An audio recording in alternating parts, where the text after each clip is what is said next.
다른 기쁨과 욕망의 감정이 존재한다. 이렇게 되어 있습니다. 정신은 자신과 자신의 활동 능력을 파악할 때 기쁨을 느낀다. 이렇게 되어 있죠. 그죠? 자신과 자신의 활동 능력의 파악이 이게 코나투스죠. 그죠? 코나투스. 그죠? 나의 능력 자체가 코나투스고 코나투스가 발휘되는 게 기쁨이죠. 그죠? 정신이든 신체든 마찬가지고요. 그러니까 정신은 참된 관념을 파악할 때 필연적으로 자신을 고찰한다. 이게 2부 정의 43에 나오는 건데요. 참된 관념을 파악할 때, 그러니까 다른 말로 하면 이성적일 때죠. 이성적일 때. 우리 공부한 바로 따르면 적합한 관념이죠. 적합한 관념을 획득할 때. 이렇게 되죠. 그죠? 참된 관념을 파악할 때 필연적으로 자신을 고찰한다. 그러니까 참된 관념을 파악하면 자신을 고찰한다 이렇게 돼 있는데 그때 어떻게 나와 있었냐면 참된 관념을 갖는다는 게 무엇이냐. 참된 관념을 갖는다. 참된 관념을 갖는다는 것은 자신이 그런 관념을 갖고 있음을 알고 있다는 것이다. 이렇게 2부 정의 43회에서 했었어요. 물론 전혀 기억을 못 하시는 분은 없겠죠. 없을 텐데, 네, 자신이 그런 관념을 갖고 있다는 것을 안다는 것. 참된 관념을 갖고 있는데, 참된 관념을 갖는데 내가 그런 걸 갖고 있다는 걸 모른다. 이건 참된 관념일 수 없다는 거예요. 내가 참된 것을 알고 있다는 것은 그것을 알고 있다는 것을 갖고 있다는 것을 안다. 그런 것이에요. 그러니까 참된 관념과 내가 강력한 관련을 갖는 것이죠.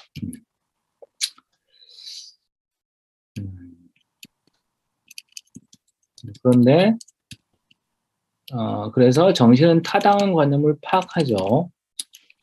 그러므로 정신은 적합한 관념을 파악하는 한 그 작용을 하는 한에서 즉 작용을 하는 한에서 기쁨을 느낍니다.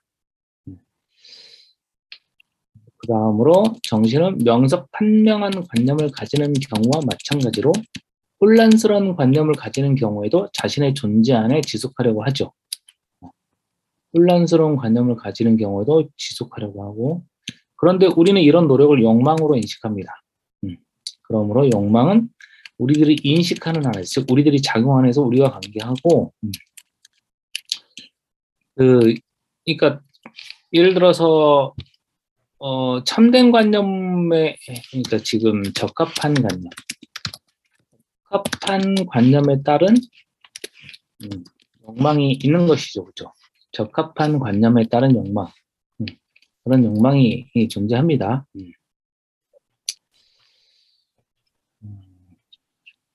지금 그러니까 지금 적합한 관념 여기서 지금 58에서 이야기하는 것은 이 적합한 관념에 따른 욕망 이렇게 돼 있고요. 적합한 관념에 해당하는 감정은 여기에 해당하는 감정에는 기쁨이 있다는 거예요. 아시겠죠? 적합한 관념에 따르는 내가 적합한 관념을 획득했으니까 내가 갖고 있는 정신의 활동 능력을 파악했잖아요. 그죠? 내가 적합한 관념을 획득하는 그 정신의 능력을 파악했을 때 기쁨을 느끼잖아요. 내 활동 능력을 확인했으니까. 그러니까 기쁨이고 그 기쁨에 따른 욕망이 생긴다는 거죠. 이해 가시죠? 그러니까 여기서 보면 스피노자가 구별하고 있는 건 우리가 이성적으로 활동할 때는 기본 감정이 기쁨과 욕망밖에 없다는 거예요. 아시겠죠? 이 두 가지만 이야기. 왜냐하면 이해 가시죠? 내가 이성적으로 활동했으니까 내 능력을 파악했잖아요. 그죠? 그러니까 슬픔에 빠질 수는 없는 거죠. 여기서 슬픔이 제거되어 있죠. 지금 우리가 기본 감정 3가지를 하고 있는데 한 가지 감정이 제거되고 있죠. 그게 이성의 능력인 거죠. 지금. 근데 여기서는 거기까지 이야기한 건 아니지만 어쨌든 간에 그래서 적합한 관념과 기쁨, 욕망의 관련성을 이야기했고요. 59 이제 이게 이제 3부 마지막 정리입니다. 59. 정신이 작용하는 한에 있어서 정신에 관계하는 감정에는 기쁨이나 욕망에 관계하는 것밖에 없다. 이렇게 이제 나온 거죠. 단정적으로 말하고 있는 거죠. 능동 감정에는 능동의 경우 기쁨과 기쁨에 따른 욕망 이렇게 있다는 것이에요. 그러니까 우리가 지금 능동에 도달해야 될 이유인 거죠.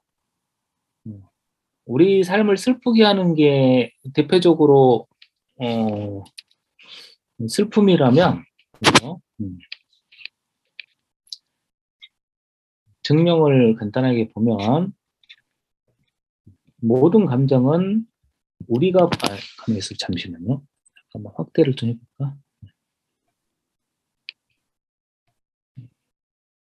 네, 모든 감정은 우리가 부여하는 그 정의가 가리키는 것처럼 욕망, 기쁨, 슬픔에 관계하죠.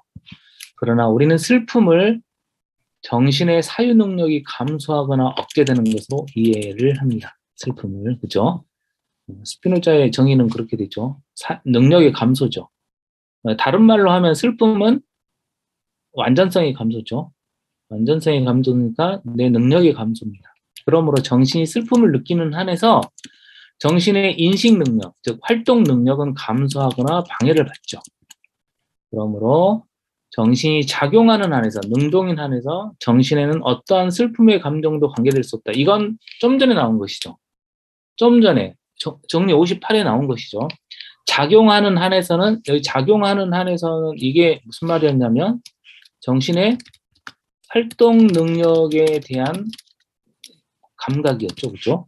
내 활동 능력을 감각하는 거니까 슬픔의 감정이 있을 수 없고, 그래서 기쁨과 욕망의 감정만은 정신에 관계될 수 있다. 이렇게 되어 있습니다. 여기까지가 이제 감정에 대한 것이고요. 주석. 정신이 인식하는 한에서, 인식하는 한에서 이게 뭐죠? 인식하는 한에서. 이게 이성적이라는 뜻이죠. 그죠? 정신이 이성적인이라는 뜻에서 정신에 관계되는 감정에 생기는 모든 활동을 나는 정신의 힘으로 여기는데, 내가 이성적일 때 나오는 나의 능력이 있죠. 그 정신의 능력이 있는데 그것이 용기와 관용이라는 것입니다. 스피노자는 용기와 관용을 여기 두 가지 감정이 나와 있죠. 용기와 관용을 이성적인 정신의 능력이라고 봐요. 그러니까 용기는 그냥 우리가 낼 수 있는 게 아닌 거예요. 관용도 우리가 그냥 발휘할 수 있는 게 아니고 스피노자에 따르면 이성과 결합되어 있는 것입니다. 나는 용기를 각자가 오직 이성의 명령에 따라서 자신의 존재를 보존하고자 하는 욕망으로 이해한다. 이게 용기에 대한 정의입니다. 이성의 명령에 따라 존재를 보존하고자 하는 욕망입니다. 그러니까 용기는 기쁨의 감정과 관련되는 것이고, 용기는 기쁨의 감정과 관련되는 것이고, 나는 관용은 오직 이성의 명령에 서 타인을 돕고 그들을 우애로 결합시키려는 욕망이다. 그러니까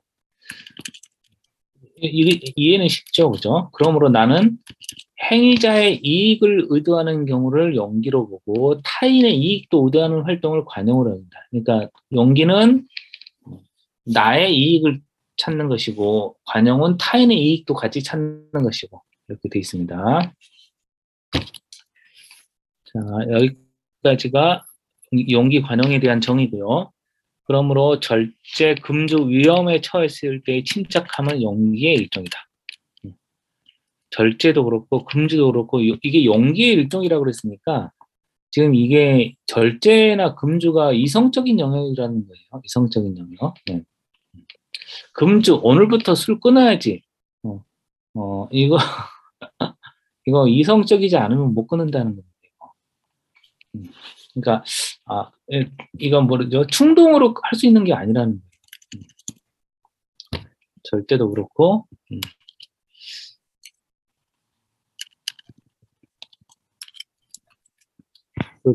제 경험상으로 예전에 활동할 때랑 보면은 그때 활동할 때 제가 같이 활동했던 친구들이 덩치가 다 되게 이랬어요. 이렇게 했어요. 덩치가 컸고, 그러니까 막 잘 걷지도 못했고 그랬는데, 그러니까는 삶이 이렇게 위태해지면 이게 절제가 어렵더라고요. 그러니까 제 경험상으로 그렇더라고요. 스피노자는 지금 이성적이지 못했을 때 이제 절제하기 어렵다고 보는 건데, 물론 그 말도 맞겠지만 그 친구들은 삶이 굉장히 위태로워지니까 이 절제라는 게 안 되더라고요.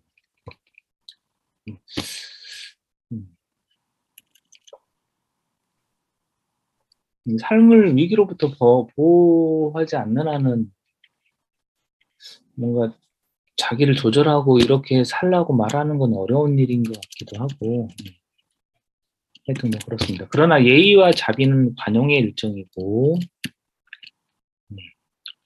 이로써 나는 세 가지 기본적인 감정이 욕망과 기쁨과 슬픔의 합성에 생기는 중요한 감정과 심정의 동요들을 설명했고, 그 제1 원인을 통해서 밝혔다. 그러니까 제1 원인에 의해서 밝혔으니까 그 필연적인 이유들을 다 밝혔다는 뜻이죠. 제1 원인이 신이죠. 그죠? 그러니까 신과 관련해서 다 밝혔다. 그러니까 당연히 이성적인 방식으로 다 밝혀놨다. 이런 뜻입니다. 이것부터 다음은 명백한데, 우리는 외부의 원인에 의해서 여러 가지 방식으로 흔들리고, 우리가 갖고 있는 기쁨, 슬픔, 욕망은 전부 다 수동이었죠. 그죠? 전부 다 수동이었습니다. 슬픔, 기쁨, 욕망은 다 수동이었고, 그런데 스피노자가 기쁨에서 생기는 두 가지 감정이 능동에서 생기는 기쁨과 욕망이 있었죠. 그죠? 예외적으로 몇 가지 감정이 있었는데, 그게 용기와 관용과 결합된 것이었죠. 용기와 관용과 결합된 그 기쁨과 욕망 말고는 다 수동인데요. 그래서 외부의 원인이 작용하면 다양하게 흔들리고 부딪히는 바람에 일렁이는 바다의 파도와 마찬가지로 우리의 사건과 운명을 알지 못하고 동요하게 되고, 그러나 나는 중요한 마음의 갈등만을 말했고 있을 수 있는 모든 것을 말하지 않았는데, 다행이죠. 이와 같은 방법으로 사랑이 후회, 경멸, 치욕과 결합한다는 것을 쉽게 제시할 수 있다. 이렇게 결합해서 설명할 수도 있다. 사실 나는 이미 감정이 수많은 방식으로 얽혀서 그로부터 셀 수 없을 정도로 많은 변종이 생길 수 있다는 것이 누구에게나 명백하다고 믿는다. 그러나 나의 의도는 중요한 감정만을 열거하는 것으로 충분하다. 왜냐하면 내가 생략한 여타의 감정은 실용성보다는 호기심을 자극하는 것이기 때문이다. 그러니까 호기심인지 아시겠죠? 그러니까 이것과 이것이 결합하면 무슨 감정이 될까? 또 이것과 이것이 결합하면 무슨 감정이 될까? 이건 호기심이고, 그렇게 세세하게 나눌 필요는 없다는 것이고, 그렇지만 사랑에 대해서는 계속해서 주의할 것이 남아있는데, 말하자면 다음과 같은 일이 자주 일어난다. 즉, 우리가 욕망하는 대상을 향유하는 동안, 즐기는 동안 신체는 이 향유에 의해서 새로운 상태를 얻게 되고 신체의 상태가 바뀌는데, 이 상태에서 신체는 다른 모습으로 결정되고 사물의 또 다른 표상이 신체 안에 환기되고 동시에 정신은 다른 것을 표상하고 다른 것을 바라기 시작한다. 예를 들어 놓고 있는데, 맛있는 것을 표상할 때 우리는 것을 먹으려고 한다. 그러나 이처럼 즐기는 동안 위가 차서 신체가 다른 모습으로 되면 같은 음식의 현존과 표상은 실증의 대상입니다. 이를 포만 또 혹은 실증이라고 한다. 이런 것도 있고, 사랑도 과하면 이렇게 바뀐다. 이런 것이고, 이 이외의 감정에서 관찰되는 신체의 외적 변형들, 즉 떨림, 전율이라고 하기는 좀 그런데 떨림, 이걸 신체의 외적 떨림, 그다음에 창백함, 흐느낌, 웃음 등은 무시했다. 왜냐하면 그것들은 신체에만 관계하고 정신과는 아무런 관련도 없기 때문이다. 이렇게 이야기했습니다. 떨림과 신체가 떨린다거나 창백해진다거나 흐느낀다거나 웃음 등은 무시했다. 이것은 정신과는 관련이 없기 때문이다. 그러니까 웃음은 기계적인 신체적 과정이다. 이렇게 보는 것 같아요. 마지막으로 감정의 정의에 관해 주의할 점이 있다. 자, 지금 이제 3부 제일 끝에 보면 책도 보시면 마지막으로 이제 감정이 무엇인지 일괄적으로 정리를 해놨어요. 각각 설명하기 너무 복잡하다고 느꼈는지 한번 정리를 해놨습니다. 네, 이것이 마지막이 되겠습니다. 감정의 정의를 쭉 살펴보도록 하겠습니다. 1번 욕망.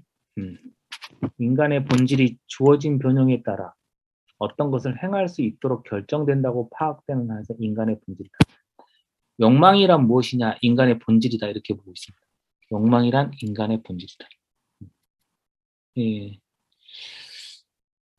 어쨌든 간에 대단한 정의입니다. 그죠? 정신분석은 인간의 욕망이 무엇인지를 탐색하는 학문이잖아요. 그죠? 욕망이 무엇인지.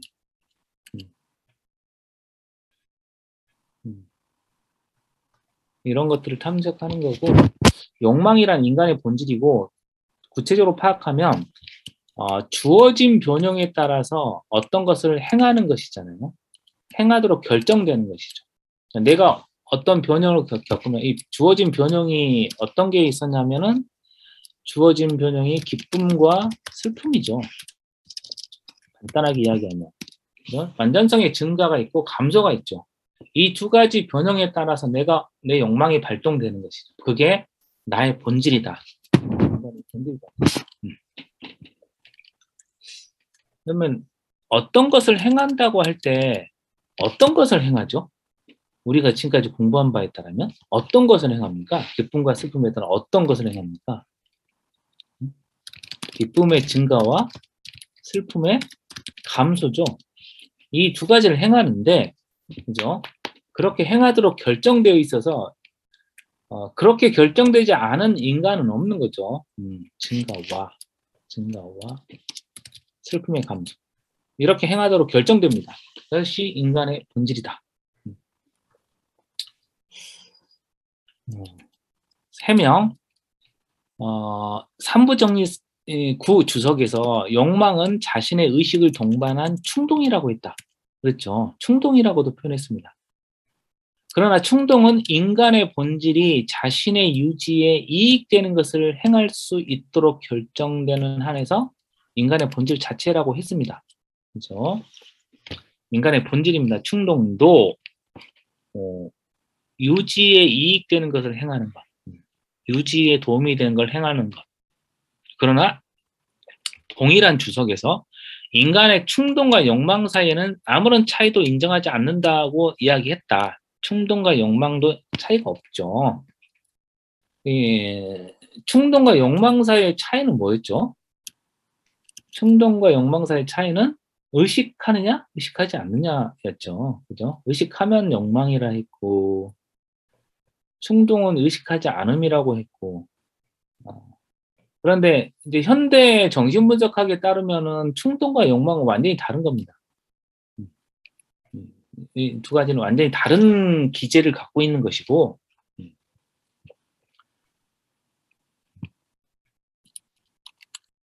왜냐하면 인간이 자신의 충동을 의식하든 의식하지 않든 충동은 동일하게 남아있기 때문이다. 그러니까 결국 의식하든 안 하든 충동이라는 거죠. 그죠? 어쨌든 간에 욕망은 우리의 충동이고, 그러므로 나는 donong 반복을 범하는 것으로 보이지 않도록 욕망을 충동으로 설명하려고 하지는 않았는데, 오히려 충동이나 의지나 욕망이나 본능이라는 명칭으로 표시하는 인간 본성의 모든 노력을 포괄하는 방식으로 나는 욕망을 정의하고자 한다. 그래서 욕망에는 충동, 의지, 욕망, 본능 이 네 가지가 우리가 보통 이런 말로 이야기하는 인간의 본능, 인간의 의지, 인간의 충동이라고 말하는 이 모든 것들은 사실은 욕망을 정의하는 것들이다. 뭐 이렇게 보고 있는 겁니다. 왜냐하면 욕망이란 인간의 본질이 어떤 것을 행할 수 있도록 결정된다고 파악되는 안에서 인간의 본질이기 때문이다. 이렇게. 같은 건데, 그러나 이 정의에서 정신이 자신의 욕망이나 충동을 의식할 수 있으리라는 결론이 나오지는 않을 것이다. 이 정의에서는 의식에 대한 정의는 안 나와 있는 거죠, 지금. 이해 가시죠? 정의가 뭐였냐면, 주어진 변형에 따라서 어떤 것을 행할 수 있도록 결정된다고 하니까 의식은 나오지 않는데, 네. 그래서 의식이라고 하는 원인을 포함하기 위해서 주어진 어떤 변형에 어떤 것을 행할 수 있도록 결정되는 한해서라는 말을 내가 첨가하는 것이 필요했어요. 왜냐하면 우리들은 인간 본질의 변형을 그 본질의 각 상태로 이해하기 때문이다. 그래서 이 인간의 각 본질의 상태, 그러니까 어떤 상태냐, 어떤 상태에 따라, 혹은 각각의 상태에 따라, 뭐 이렇게 우리가 어떠한 상태에 따라서 이렇게 욕망이 그때그때 발동되잖아요. 이 상태가 내적이든 외적이든 사유든 연장이든 두 속성의 동시에 관계든 상관없습니다. 그러니까 이 어떠한 상태에 따라서 계속 욕망이 그때그때 발동되는 것이 아시겠죠? 그러면 나는 이곳에서 욕망이라는 명칭을 인간의 모든 노력, 본능, 충동, 의지작용으로 이해한다. 통틀어서 욕망을 이해한다. 본능이든 충동이든 다 구별하지 않고 다 그렇게 이해한다. 이것들은 똑같은 인간에서도 상태에 따라 다르고 흔히 대립되죠. 아까 좀 전에 나온 예가 있었죠. 뭐였냐면 음식 먹을 때 이야기를 했었잖아요. 그죠? 포만감을 느끼느냐 안 느끼느냐에 따라 달라지듯이 그러니까 욕망도 발휘되다가 발휘되지 않다가 뭐 강하다가 약해지다가 이런 것이고, 그래서 인간은 서로 다른 방향으로 끌리고 자신이 향해야 할 곳을 알지 못하게 된다 이런 것이고요. 그러니까 지금 여기서 말하고자 하는 것은 간단히 말하면 욕망은 인간의 본질인데요. 인간의 본질 자체다. 그러니까 인간의 본질이 뭐냐라고 물으면 인간의 본질이 뭐냐 그러면 자신의 존재를 유지하는 것이죠. 자신의 본질을 어떻게 자신의 존재를 어떻게 유지하냐? 간단하게 말하면 기쁨을 느끼면 증가시키려고 하고 슬픔을 느끼면 감소시키려고 하는 모든 노력, 충동, 의지, 욕망 이런 걸 다 욕망이라 부르겠다. 이런 겁니다, 지금. 자, 욕망에 대한 정의가 제일 먼저 나왔고요. 그 다음에 이 기쁨은 인간이 더 작은 완전성에서 더 큰 완전성으로 이행하는 것이다. 슬픔은 더 큰 완전성에서 더 작은 완전성으로 이행하는 것이다. 여기서 지금 이행이라고 했는데 이행하는 것이다. 똑같이 이행하는 것이다. 이게 지금 관건인데요. 나는 이행이라고 말한다. 이행이라고 말한다. 왜냐하면 기쁨은 완전성 자체가 아니기 때문이다. 이게 되게 중요한 말입니다. 기쁨은 완전성이 아니라 더 큰 완전성으로 이행하는 것이다. 이렇게. 이 두 가지 구별은 되게 중요합니다. 왜냐하면 만일 인간이 자신이 이행하는 그런 완전성을 가지고 태어났다면 그런 기쁨의 감정 없이 그것을 가졌기 때문이죠. 그러니까 만약에 완전성 자체가 아니고요. 완전성이 아니고 완전 뭐죠? 예를 들어서 우리가 일부에서 공부했듯이 그 모든 양태는 완전하다고 이야기했었어요. 알겠습니까? 그래서 우리가 그때 실제성과 완전성을 동일하다 이렇게 우리가 그때 이야기했었거든요. 그러니까 모든 양태는 각각 다 유한하지만 완전하다고. 왜 그렇죠? 왜냐하면 신 안에 불완전은 없기 때문이죠. 그러니까 우리는 다 완전해요. 그런데 완전성의 증가와 감소가 있는 거죠. 다른 말로 하면 우리한테 뭐가 있었냐면 운동과 정지의 비율이 있었죠. 그죠? 정지의 비율은 다 다른데 비율의 폭이 있는 거죠. 우리의 폭이. 어느 날은 신체 상태 약간 좋다가 나쁘다가 하듯이 그 비율의 폭이 있는데요. 그러니까 모든 존재는 완전하고 대신 완전성의 증가나 감소 같은 이행이 있는 거예요. 그죠? 그렇게 지금 보는 겁니다.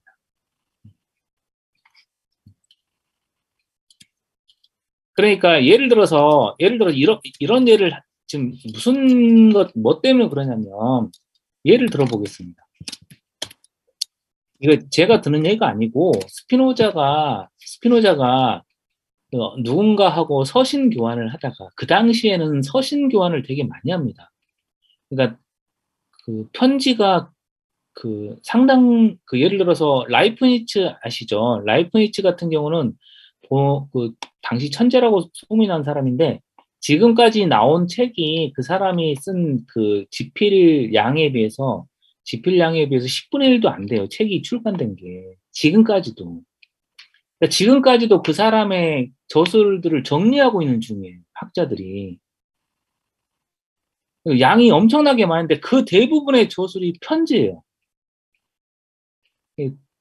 그러니까 그 당시에는 편지가 일종의 집필 활동인 거죠. 그러니까 내가 편지를 써서 내가 요즘에 실체에 대해서 이런 생각을 해라고 주교한테 보내면 그 친구 주교가 나는 신뢰의 입장에서 이렇게 생각하는데 답을 보내면 또 여기 편지를 계속 주고받고 이렇게 하는 거죠. 스피노자도 그래서 편지가 있는데 그래 서간집이 하나 있단 말이에요. 편지.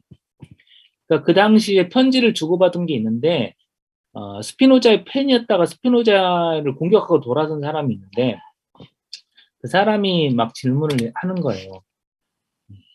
그러니까 예를 들어서 내가 정상적으로 살다가 어느 날 맹인이 되었어요. 그러면 맹인은 어떻게 된 거냐? 내가 눈이 있다가 눈이 없어졌는데 나는 불완전해진 거 아니야. 이렇게. 그러면 이 사람이 어떻게 기쁨을 느끼냐? 이렇게 질문을 한 거예요. 그래서 스피노자가 이야기하는 거예요. 나는 기쁨을 완전성이라고 이해하는 게 아니라 완전성에서 더 큰 완전성으로 이행하는 것이라고 말한다. 이렇게 이야기를 하는 거예요. 이게 무슨 말이냐면 내가 설령 맹인이 되었다 하더라도 맹인이 아닌 상태에서 맹인이 된 맹인이 된 이 상태도 완전성이라고 스피노자는 보는 거예요. 이해 가시죠? 어떻게 그게 완전성이지? 그게 완전성이 아닌 이유는 우리를 지금 양태로 안 보기 때문에. 그러니까 우리는 양태인데 매 순간순간이 다 양태예요. 매 순간이 양태라는 뜻은 매 순간 우리가 이렇게 실제하는 그 순간이 다 완전하다는 뜻이에요. 왜냐하면 내가 맹인이 아니었다가 맹인인 이 순간 불완전하다면 뭐가 되는 거죠? 이 순간 신은 불완전한 것이에요. 근데 신은 어떤 순간에도 불완전할 수가 없는데 신은 우리가 어떻게 정의를 내렸냐면 일부에서 신은 영원성이라고 정의를 내렸어요. 왜 신에게 영원성을 갖다 붙였냐면 아무리 미래로 가든 아무리 과거로 가든 신은 늘 완전한 거니까. 그 말은 무슨 말이냐면 신에게는 의미가 없어요. 그건 신에 중요한 게 아니고 그건 우리한테 중요한 거예요. 그 정의가 중요한 건 우리에게요. 다른 말로 하면 우리가 지금 이 순간 어떻게 변했든 간에 우리는 완전하다는 뜻이에요. 그러니까 다른 말로 하면 내가 젊다가 내가 나이가 들었는데 내가 불완전해진 거냐 그게 아니라 그것도 완전하다는 뜻이에요. 신에게는. 스피노자에게. 저는 되게 아름다운 규정이라고 보거든요. 그러니까 우리가 세상을 바라볼 때. 그러니까 물론 저항이 있죠. 내가 눈으로 볼 수 있다가 볼 수 없게 됐는데 어떻게 이게 완전하냐. 저항감이 있을 수 있잖아요. 안 그렇습니까? 그렇죠? 물론 눈을 못 보게 되었을 땐 슬픔이 있겠죠. 슬픔이 있지만 그러니까 그렇게 계속 슬픔 속에 살 수만은 없잖아요. 물론 슬픔 속에 살 수밖에 없을 텐데 그런데 스피노자의 철학에 따르면 어떤 우리가 힘을 낼 수 있는 무엇이 있는데 그게 뭐냐면 내가 맹이 된 상태라고 하더라도 내 완전성이 어느 순간 증가되면 기쁨을 느낄 수 있다는 거예요. 그러니까 맹인이 됐다고 해서 내가 슬픔 속에서 꼭 완전히 슬픔 속에서만 사는 건 아니라는 거죠. 안 그럴까요? 내가 뭐 점자를 익히고 해서 뭔가를 책을 읽을 수 있게 된다든지 아니면 뭐 여러 가지를 하면서 계속 기쁨을 증가시킬 수도 있잖아요. 그죠? 그러니까 만약에 나한테 그런 어떤 그 천형을 제가 받아야 된다면 물론 이렇게 살 자신은 없지만 그러니까 스피노자의 말대로 기쁨을 느끼며 살 자신은 없지만 모르겠습니다. 그러니까 어쨌든 간에 그렇게 사유할 수 있고 우리가 그렇게 실천할 수 있는 가능성은 있다는 거예요. 스피노자 철학에. 그리고 이런 것들이 좋은 것은 뭐냐면 예를 들어서 우리가 예를 들어서 그 대표적으로 차별받는 사람들이 예전에는 흑인들이었잖아요. 그죠? 그러면 내가 흑인으로 태어났을 때 나의 존재를 처음부터 불완전하다고 봐야 되느냐, 슬픔 속에 살아야 되냐, 그렇지 않을 수 있는 거죠. 그죠?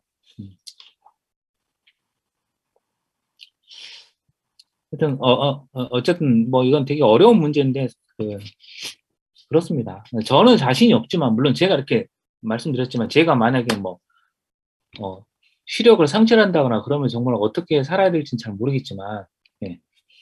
어쨌든 철학적 개념상으로는 이렇습니다. 그래서 기쁨은 완전성 자체가 아닙니다. 기쁨은 완전성의 이행이다. 만일 인간이 자신이 이행하는 그런 완전성을 가지고 태어났다면 그는 기쁨의 감정 없이 그것을 가졌을 것이기 때문이다. 그러니까 내가 만약에 완전성을 아예 가져버렸다면 그냥 갖고 있는 것이지. 그냥 갖고 태어나면 그냥 완전성이기 때문에 왜냐하면 감정이 없는 거예요. 그렇게 되면. 왜냐하면 이행이 없기 때문에. 스피노자는 기쁨을 이행이라고 보기 때문에. 이해가시죠?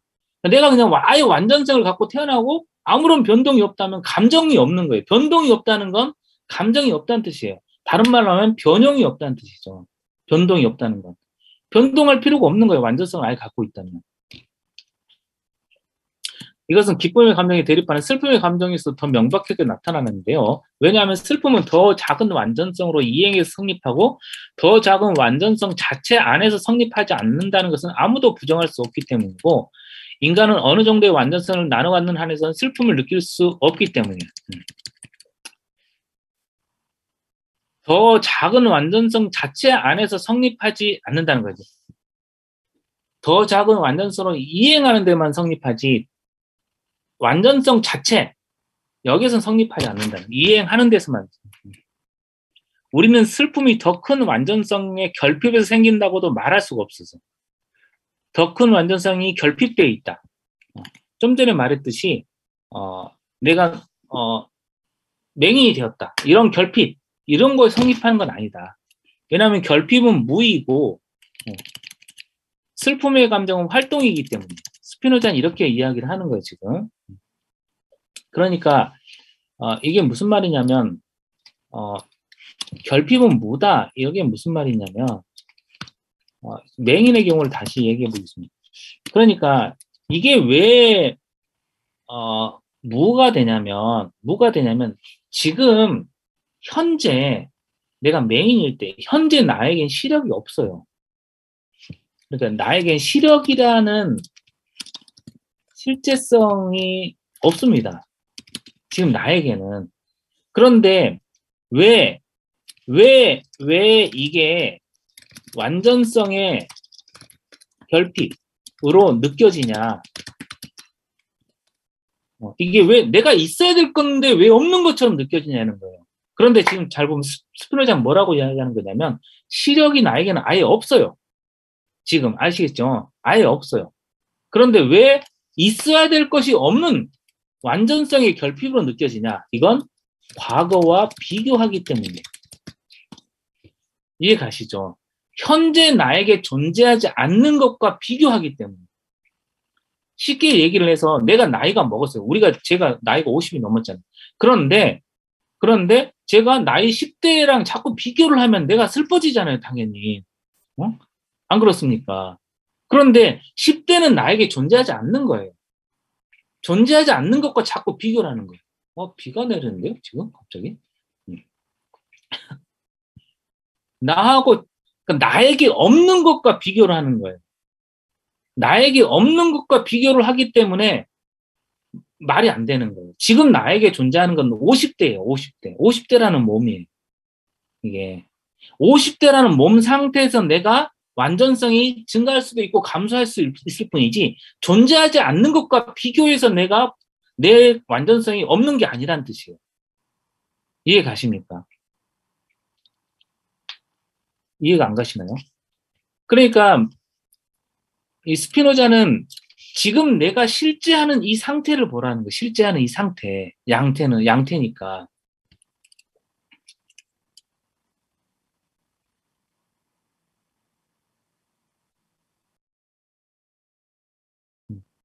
그러니까는 결핍은 무라는 건 무슨 뜻이냐면, 결핍은 무라는 건 나에게 10대, 이건 없는 거예요. 아예 지금 나의 실제성에는 없는 거예요. 10대일 때는 있었겠지만 내가 50대일 때는 없는 거예요.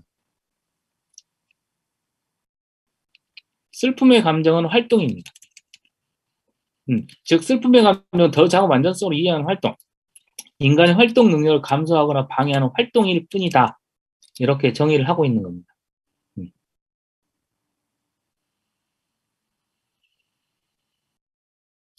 이거 이해 가십니까? 그래서 내가 예를 들어 돈이 없다, 가난하다. 그러면 부자하고 자꾸 비교를 해가지고 내가 박탈감을 느끼잖아요. 그런데 스피노자한테는 이게 문제가 있다는 거예요. 이렇게 비교하는 건. 이건 나에게 존재하지 않는 것과 비교를 하고 있는 거예요.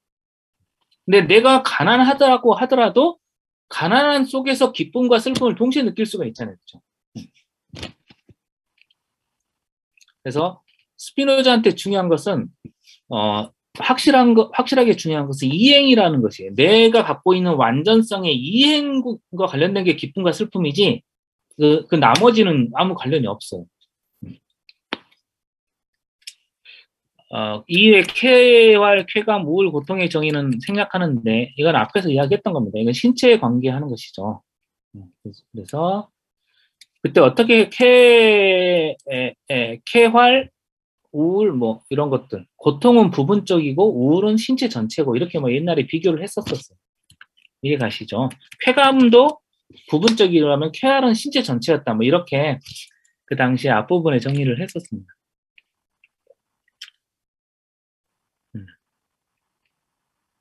그 다음에 경탄, 여기 이행이라고 하는 부분 좀 이해를 하셨습니까? 이행이라고 하는 부분. 그러니까 예를 들어서 이행이라고 하지 않으면, 기쁨과 슬픔을 이렇게 정의하지 않으면 우리는 어떤 순간에는 절대 기쁨을 얻을 수가 없어요. 살면서 기쁨을 절대 얻을 수가 없어요. 이게.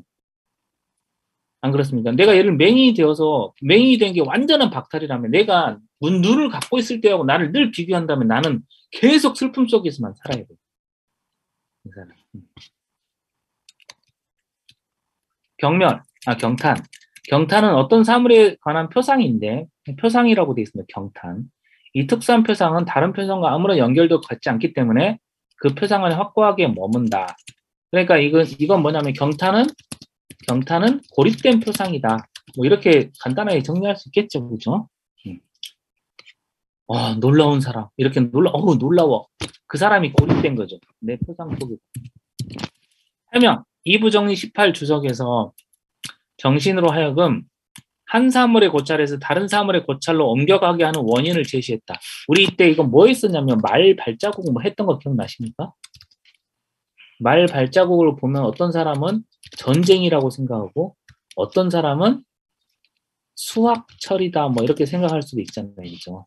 이런 차이가 있었던 거 기억나시죠? 연상의 계열이 달라진다.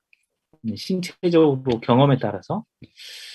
그러니까 한 사물을 고찰하면 우리는 어떻게 됩니까? 다른 사물로 넘어가잖아요. 자연스럽게 연상이 되거나 기억이 되어서. 그죠? 이렇게 넘어가지 않는 게 뭐죠? 경탄이라는 거예요. 고립된 거. 그 사물만 쳐다보게 되는 거. 이 사물의 둘의 표상은 서로 결합되어 있어서 하나가 다른 것을 따르도록 질서지어져 있기 때문이죠. 그러나 이것은 사물의 표상이 새로울 때는 생각할 수가 없어요. 사물이 새로우면 다른 표상으로 못 넘어가요. 그 경우 정신은 다른 원인에 의해서 다른 것을 사유하도록 결정되기 전까지 그 사물의 고찰에 머물게 되죠. 머물게 되는 거, 고립되는 거. 그러므로 새로운 사물의 표상도 그 자체로 보면 다른 표상과 동일한 표상을 가지는데, 아니, 본성을 가지는데, 새로운 사물의 표상도 그 자체로 보면 다른 표상과 동일한 본성을 해요. 그러니까 새로운 사물의 표상도 그냥 표상이에요, 표상. 표상이고. 이 때문에 나는 경탄을 감정으로 간주하지 않고 그렇게 간주할 이유가 없다. 그러니까 경탄은 감정이 아니다, 이렇게. 지금 경탄은 감정이 아니다, 이렇게 되는데 감정에서 왜 다루고 있냐, 경탄을. 지금 감정을 다루고 있는데 앞부분에서 경탄을 다뤘습니다.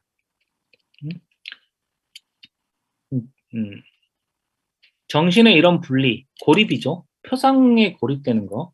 정신을 다른 것으로 분리시키는 어떤 적극적인 원인이 생기는 것이 아니라 정신이 어떤 사물을 고찰하다가 다른 것을 사유하도록 결정되는 원인이 결핍되어 있다는 사실에서만 생긴다. 이렇게 경탄을 정의하고 있습니다. 그러므로 나는 오직 기쁨, 슬픔, 욕망만을 기본 감정으로 인정하고 경탄은 기본 감정이 아니다. 그죠? 네 번째 이야기하고 있지만 경탄은 고립된 표상이다, 이렇게 말하고 있습니다. 내가 경탄에서 언급하는 이유는 뭐냐? 이 세 가지 감정으로부터 파생된 감정, 그것들이 우리가 경탄하는 대상에 관계될 때 다른 이름들로 가리키는 것이 관습이기 때문이다, 이렇게 되는 것이에요. 그러니까 파생되는 감정들이 있는데, 알겠습니까? 그게 경탄하는 대상에 관계될 때 감정들이 있어요.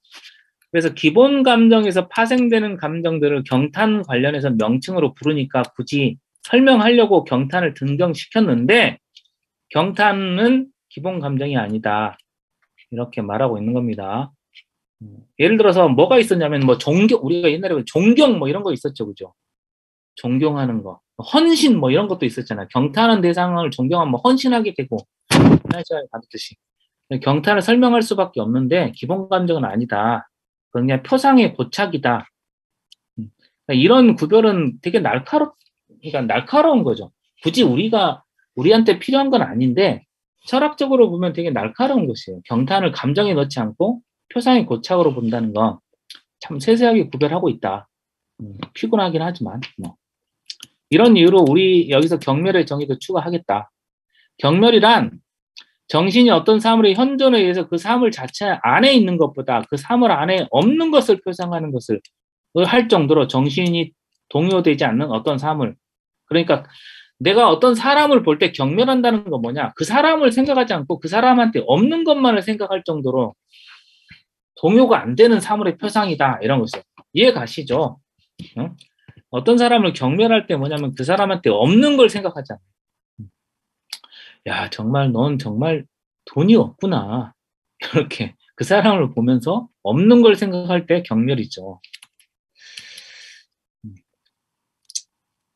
경멸은 아주 안 좋은 감정이죠. 못된 감정이죠.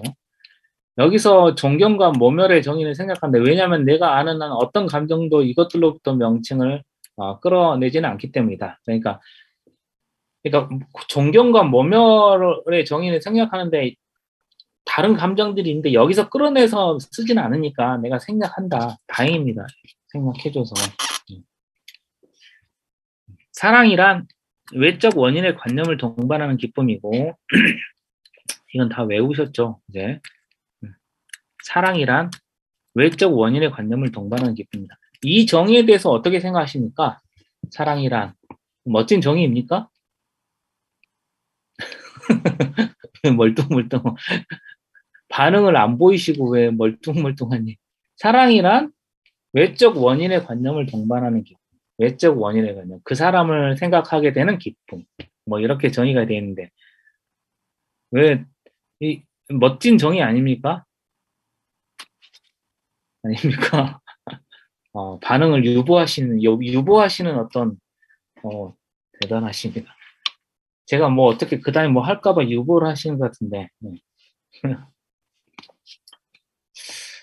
제 개인적으로는 이것도 멋진 아름다운 철학적으로 사랑에 대한 정의 중에 뭐 3대 정의 중에 하나 뭐 이런 거 이런 것 중에 하나는 들어갈 것 같긴 한데 개인적으로는 좀 부족하다는 생각입니다. 뭐 여러 가지 정의가 있을 수 있겠죠. 사랑에 대한 여러 가지 정의. 여러분들이 사랑은 다 해보시지 않았습니까? 지금 다들 사랑은 한 번쯤 해보신 것 같은데 다들 갖고 있으시잖아요, 그죠?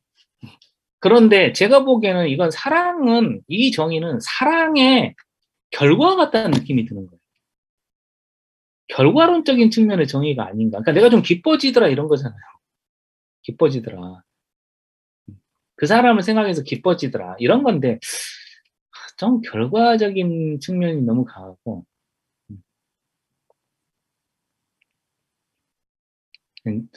이런 거 있잖아. 이런 느낌 있지 않습니까? 어떤 사람이 나를 사랑해 줄 때 굉장히 놀라지 않습니까? 누군가 나를 사랑할 때. 안 놀랍니까? 어머, 나를 사랑하다니. 그런 느낌 안 가져봤습니까?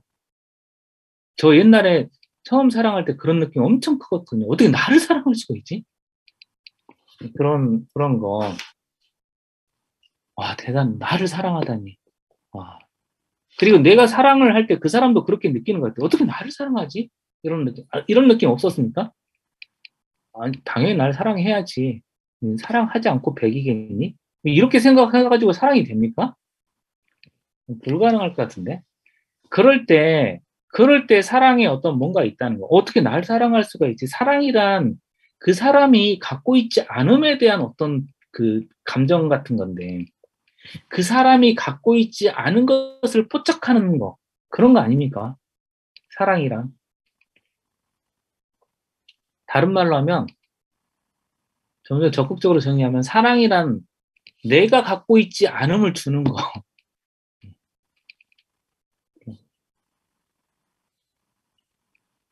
이건 사랑을 받는 사람의 입장이고, 사랑을 하는 사람은 이렇게 되죠. 사랑이란 그 대상을, 그 대상이 놓여 있는 맥락에서 추출해내는 거지. 그 사랑이란. 여러 사람이 30명이 있는데 내가 사랑을 하면 그 30명의 맥락 속에서 그 한 사람을 추출해버리는 거야. 그 맥락에서 추출하는 것을. 그런 정도 아니고 사랑이라 할 수 있습니까? 그 사람을 생각하고 기뻐진다. 이 정도 가지고 과연 사랑이라 할 수 있을까? 그렇습니다. 그래서 그래서 아주 숭고한 대상이 되는 거죠. 맥락에서 추출해서 제가 드리는 말씀은 정신분석적인 설명이고요. 그런 정도까지 이렇게 이론적으로 진화가 되었다 이런 뜻이에요. 그러니까 이런 정의만 가지고 설명할 수 없는 영역이 많다. 해명. 이 정의는 사랑의 본질을 충분히 명백하게 설명한다. 그러나 사랑이란 사랑하는 것과 결합하려는 자의 의지라는 저술가들의 정의는 사랑의 본질이 아니고 한 특징이다. 그러니까 결합하고 싶다. 저 사람과 함께 있고 싶다. 이런 결합하려는 의지는 그냥 하나의 특징이다. 이렇게 보는 것이고, 나는 의지를 정신의 동의나 고려, 자유로운 결정으로 이해하지 않고, 그런 것들은 다 상상이죠. 자유로운 결정은 없으니까. 사랑하는 것이 존재하지 않을 때는 이것과 결합하려고 하고, 그것이 존재하면 그 현존에 계속 남아있으려는 욕망으로도 이해하지 않는다. 스피노자는 의지를 긍정과 부정으로만 봤죠. 왜냐하면 사랑이란 이러저러한 욕망 없이도 생각될 수 있는 것이다. 그래서 지금 스피노자는 사랑을 해서 욕망을 제거하고 있죠, 지금. 이해 가십니까? 사랑을 기쁨과 외적 원인으로만 설명하고 있잖아요. 그렇죠? 욕망의 차원을 제거해 놓고 있는. 이게 되게 독특한 점이에요. 나는 의지를 사랑하는 것에, 그러니까 사랑이란 욕망 없이 생각될 수 있는 외적 원인의 관념을 동반한 기쁨으로 뭔가 특정한 현상을 설명할 수도 있다고 봅니다. 저는 좀 부족하지 않나 이렇게 보는 거고, 나는 의지를 사랑하는 것의 현존 때문에 사랑하는 자 안에 있는 만족, 그로 인해 사랑하는 자의 기쁨이 강화되거나 적어도 지지받게 되는 만족으로 이해한다. 만약에 의지라는 게 있다면 사랑하는 자의 현존에 따르는 만족감입니다. 이렇게 본다는 거예요. 내가 의지가 있다고. 사랑하려고 하는 사람하고 결합하겠다는 의지는 뭐냐면 만족감이다 이런 거다. 7. 증오는 외적 원인과 관념을 동반하는 슬픔, 경향성, 끌림은 우연적으로 기쁨의 원인인 어떤 사물의 관념을 동반하는 기쁨. 우연적으로 기쁨의 원인인 사람에게 내가 끌릴 때 이런 것이고, 반감은 슬픔이다. 우연적인 경우 내가 반감을 느낄 수가 있고, 헌신은 경탄하는 대상을 향한 사랑, 이렇게 나와 있었고요. 우리는 경탄이 사물의 새로움에 생긴다는 것을 제시했죠. 새로움에서. 그러니까 고립된 표상이었죠. 그러므로 만일 우리가 경탄하는 것을 자주 표상하는 일이 생긴다면 경탄은 중지되는 거죠. 자주 생기면 중지되는 건 왜냐하면 경탄은 새로운 표상이 생기는 거니까. 헌신의 감정은 단순한 사랑으로 변하게 된다. 이렇게 되어 있습니다. 조롱이란 우리가 경멸하는 어떤 것이 우리가 미워하는 사물 안에 있다고 표상하는 데 생기는 기쁨이고, 조롱은 기쁨의 일종이다. 경멸하는 것에서 느끼는 기쁨이고, 우리가 미워하는 사물을 경멸하면 그 존재를 부인하고, 그런 한에서 우리는 기쁨을 느끼고, 그러나 인간은 조롱하는 것을 미워하기도 한다는 걸 우리가 가정하니까 이런 기쁨은 경고하지 못한다. 왜냐하면 우리가 조롱은 뭐였죠? 조롱은 여기서 뭐라고 이야기했냐면 기쁨이라고 표현했잖아요. 그죠? 조롱은 기쁨인데, 문제는 기쁨인데 조롱에는 뭐가 포함되어 있냐면 미워하는 게 포함되어 있잖아요. 그죠? 미워하는 게 포함되어 있기 때문에 미워한다는 건 뭐죠? 슬픔이잖아요. 그죠? 그래서 조롱은 경고할 수가 없어요. 49 주석에서 좋아하는 사람들의 현존을 떠할 때마다 슬픔이 계속돼요. 이렇게 이야기를 했었습니다.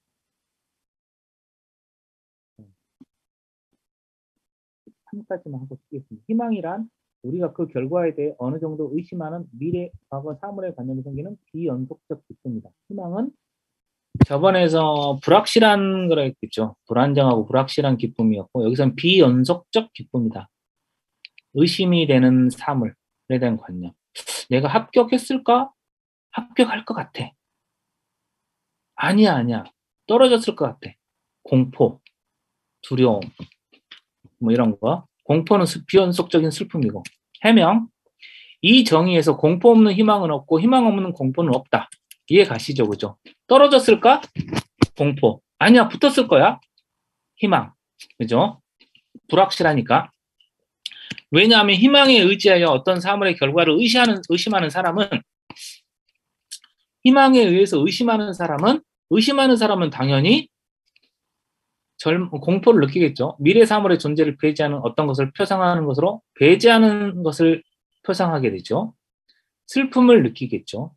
그래서 희망에 의지하는 동안에는 그 사물이 나타나지 않을 것을 두려워한다고 여기기 때문입니다.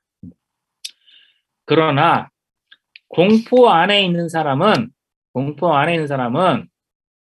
또한 기쁨을 느낍니다.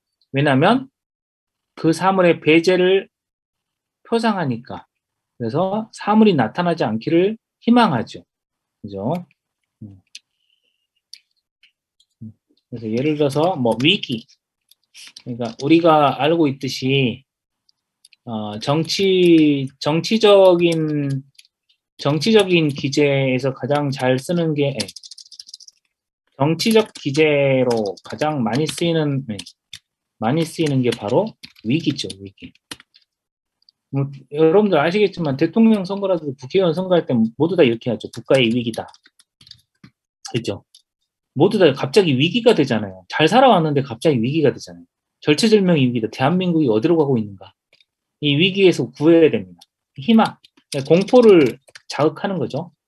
공포를 자극하고 제가 이걸 해결하겠습니다. 희망을 제시하는 거죠. 희망의 비전. 14. 안도란 의심의 원인이 제거된 미래 혹은 과거에 생기는 기쁨이다. 의심의 원인은 얼마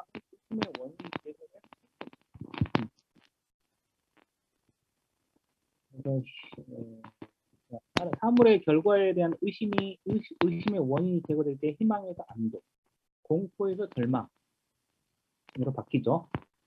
이 원인의 제거는 인간이 과거나 미래의 사물을 마치 존재하는 것처럼 표상하여 그래서 현존하는 것으로 고찰하기 때문에 일어나기도 하고,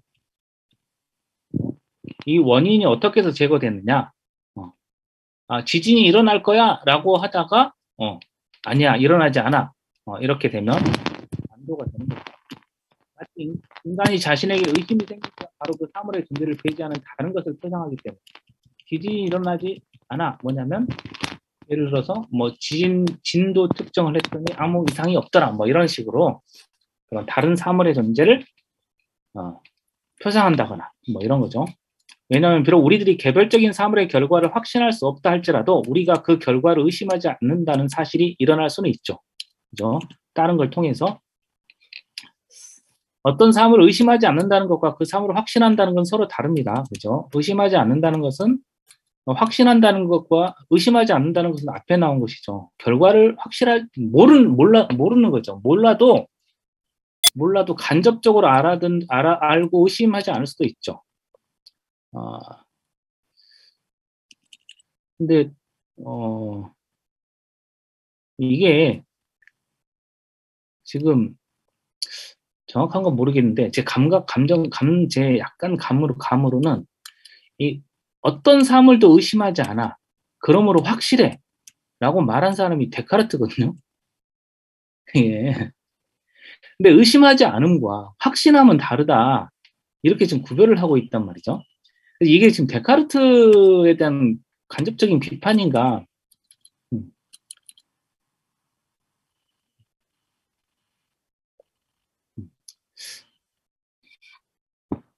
저는 개인적으로는 중요한 구별이라고 봐요. 내가 의심하지 않는다고 해서 과연 확신하는 거냐. 데카르트의 방법적 회의라는 게 의심할 수 있는 건 모두 다 의심해보자. 의심이 가지 않는 것만이 확실하다고 하는 거잖아요.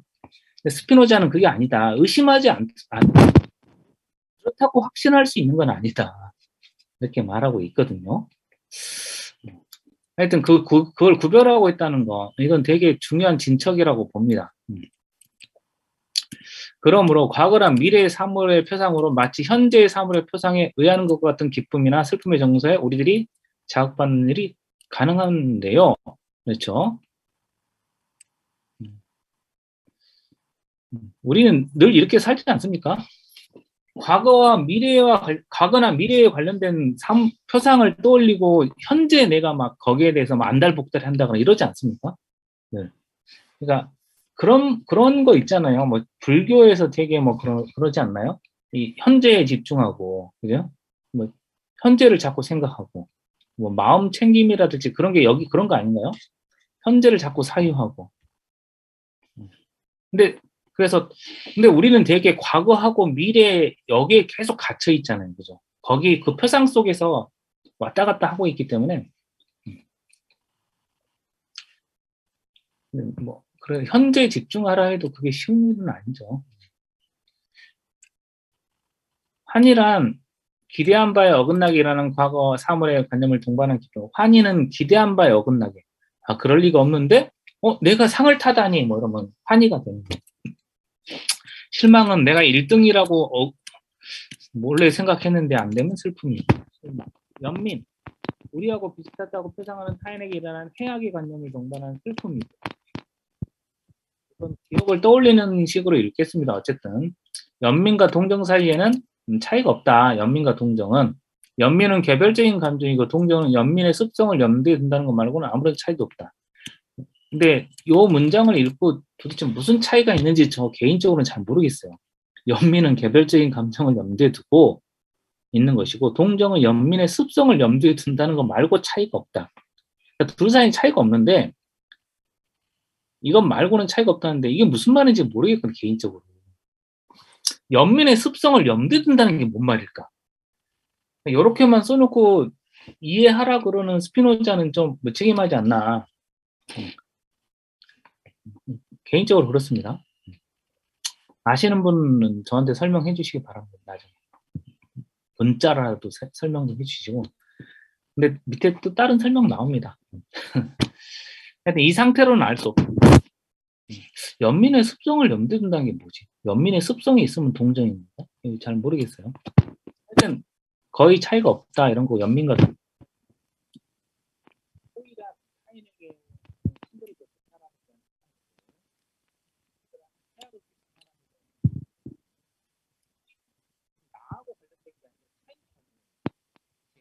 선생님, 소리가 안 들려요, 선생님. 계속 마이크가 좀 적어졌다, 커졌다, 적어졌다, 커졌다, 내내 그러는데요. 그런 거예요? 그런가요? 네, 네, 대신 들리십니까? 네.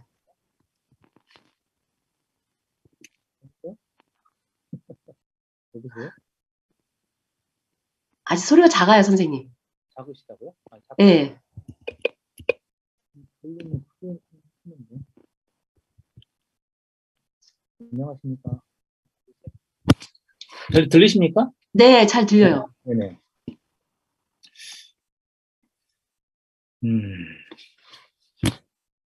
자, 그 다음에 호의하고 분노. 호의하고 분노가 통상적으로 다른 것을 뜻하기는 한다.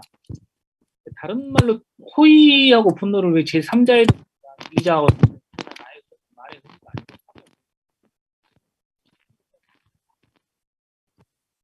본인의 정의는 그렇다는 거고, 과대평가는 사랑 때문에 타인에 대해 정당한 것 이상으로 느끼는 것이고, 경멸은 아까 나왔죠. 정당한 것 이하로 느끼는 것이고, 과대평가는 사랑의 결과이고, 경멸은 증오의 결과이고, 그럼 과대평가는 사랑하는 것에 대해 정당한 것 이상으로 계산하도록 느끼도록 인간을 자극하는 사랑이라고, 경멸은 증오하는 것을 정당한 것 이하로 느끼도록 인간을 자극하는 증오라고 증명할 수 있는데, 그러니까 과대평가가 사랑의 한 계열이니까 사랑이 아름다운 것만은 아니에요. 이게 질투란 타인의 행복을 슬퍼하고 타인의 불행을 기뻐하도록 자극된 한에서 증오다. 질투에는 동정이 대립된다. 동정이란 나와 있네요. 이제 타인의 행복을 기뻐하고 타인의 불행을 슬퍼하도록 하는 한에서 사랑이다. 이렇게 되어 있습니다. 아시겠죠? 동정이란 사랑이라고 되어 있습니다. 연민이란 뭐였냐면 그냥 슬픔이라고 되어 있었어요. 아시죠? 타인에게 일어나는 해악에 가는 동만은 슬픔인데, 동정은 그냥 슬픔이 아니고 동정은 사랑이에요. 사랑. 불행을 슬퍼하도록 자극되는 사랑이에요. 이렇게 구별을 하고 있어요. 아까는 구별을 거의 안 했는데 이렇게 구별을 하고 있는 겁니다. 지금까지는 외적인 사물의 관념을 원인으로 수반하는 기쁨과 슬픔을 살펴봤고, 이제는 내면적인 것, 그러니까 다른 외적인 사물이 주어서 나타나는 감정이었다면 지금은 나의 내면과 관련된 거. 자기 만족은 인간이 자신과 자신의 활동 능력을 고찰하는 데 생기는 기쁨이고, 나의 능력을 고찰하면 자기 만족. 겸손은 인간이 자신의 무능이나 약함을 고찰하는 데는 슬픔이고, 그러니까 지금 이게 지금 휴밀리티의 번역어인데, 이게 겸손에 가까울지 굴욕감에 가까울지, 이게 굴욕감 같거든요. 아무래도 겸손은 애매한데, 그죠? 저는 굴욕감이 더 적당한 것 같아서 가로를 쳤습니다. 책에서는 이게 지금 겸손으로 되어 있는데, 겸손으로 번역하기 좀 어감이 안 맞지 않습니까? 그죠? 자기 만족은 우리의 활동 능력을 고찰하는 데 생기는 기쁨이고, 겸손에 대립되고, 그러나 우리가 정신의 자유로운 결단으로 행했다고 믿는 어떤 행동의 관념을 동반하는 기쁨을 이해하면은 후회하고 대립되고, 그러니까 자기 만족은 두 가지 대립되는 개념인데 겸손과 굴욕감과 후회, 이렇게 된다. 후회는 우리가 정신의 자유로운 결단으로 행했다고 믿는 어떤 행동의 관념을 동반하는 슬픔이다. 그러니까 내가 자유롭게 했다고 했는데 그 결과가 슬픈 경우죠.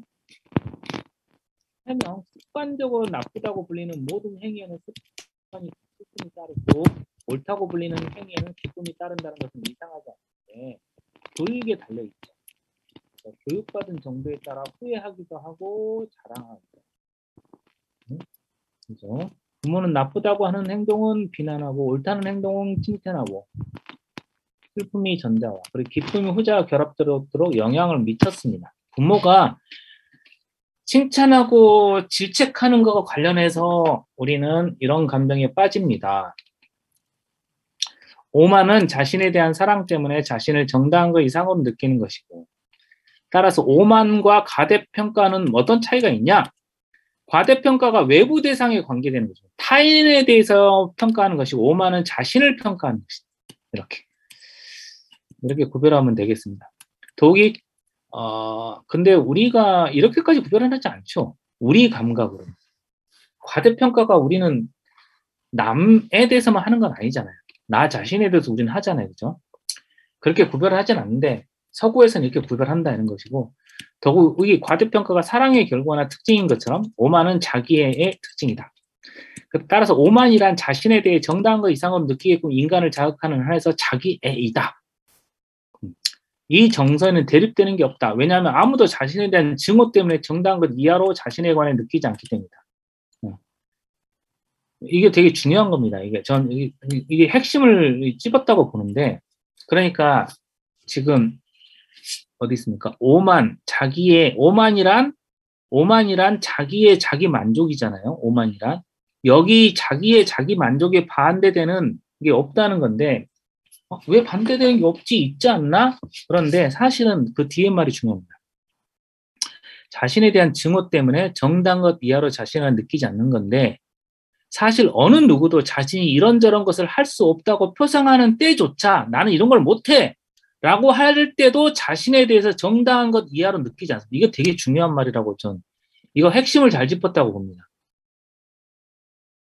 나 정말 이런 거 못해. 하지만 누군가가 너 잘해라고 말해주길 은근히 기대하는 우린 모두 다 자기 만족의 달인들 아닙니까? 이게 인간이 스스로 행할 수 없다고 표상하는 것은 모든 필연적으로 그렇게 표상되며 이런 표상에 의해 자신이 할 수 없다고 표상하는 것을 실제로 할 수 없는 처지에 놓이는 것이죠. 그냥 필연적으로 할 수 없는 것은 필연적으로 받아들이는데 우리는 사실 그게 아니라 이거 누군가는 잘하는데 내가 못한다 할 때 정말 나는 못해. 이렇게 정말 못해. 이렇게 잘 생각하지 않는다는 거예요. 할 수 없다고 표상하는 동안 그것을 하도록 결정되지 않고 그동안에는 하는 것이 불가능한 것이고 이건 그런 건데 그러나 의견에만 의존하는 것에 주인한다면 의견이 우리가 뭐였냐면 일종인식이었어요. 그죠? 풍문 이런 것에 따르는 것을 일종인식이라고 했잖아요.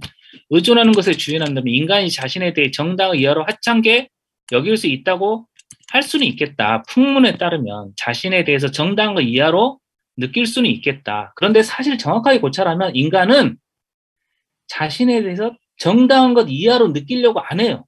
인간은 기본적으로는 슬픔을 가지고 자신의 무력함을 고찰하는 사람은 다른 사람들이 그를 전혀 경멸하려고 생각지 않는데도 모든 사람으로부터 경멸당한다고 표상하는 일이 일어날 수는 있죠.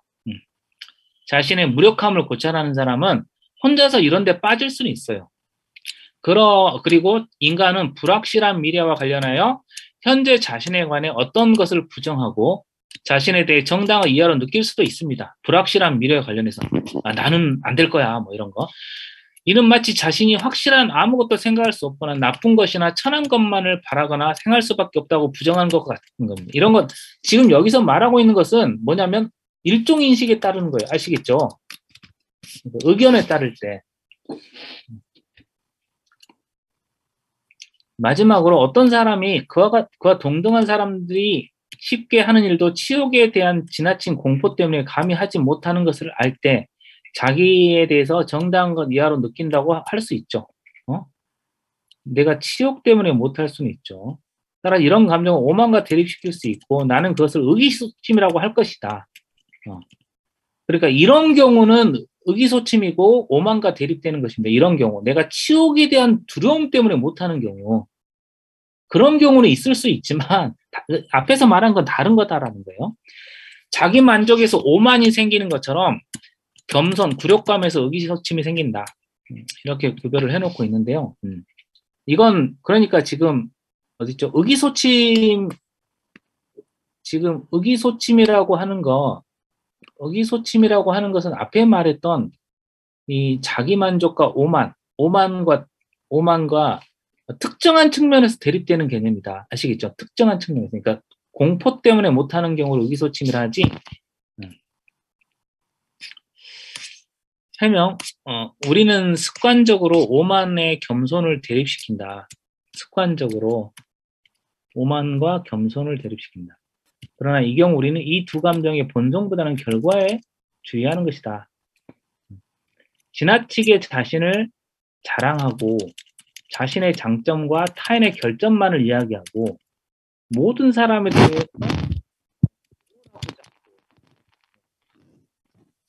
저 자신을 보는 듯한 느낌인데요. 자신보다 지위가 높은 사람들과 같은 위엄과 복장으로 등장하는 사람 우리는 오만하다고 하는 습관이 있다.